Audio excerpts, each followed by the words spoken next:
اور فرعون کے لوگوں میں سے ایک مومن شخص جو اپنے ایمان کو پوشیدہ رکھتا تھا کہنے لگا، کیا تم ایسے شخص کو قتل کرنا چاہتے ہو جو کہتا ہے کہ میرا پروردگار خدا ہے، اور وہ تمہارے پاس تمہارے پروردگار کی طرف سے نشانیاں بھی لے کر آیا ہے؟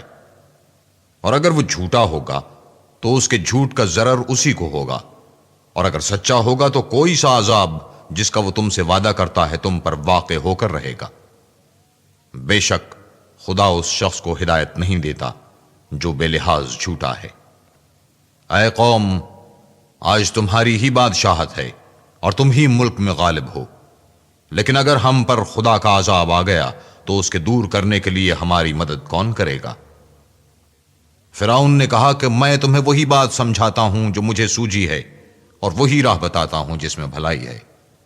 تو جو مومن تھا وہ کہنے لگا کہ اے قوم، مجھے تمہاری نسبت خوف ہے کہ مبادا تم پر اور امتوں کی طرح کے دن کا عذاب آ جائے، یعنی نوح کی قوم اور عاد اور سمود اور جو لوگ ان کے پیچھے ہوئے ہیں ان کے حال کی طرح تمہارا حال نہ ہو جائے، اور خدا تو بندوں پر ظلم کرنا نہیں چاہتا۔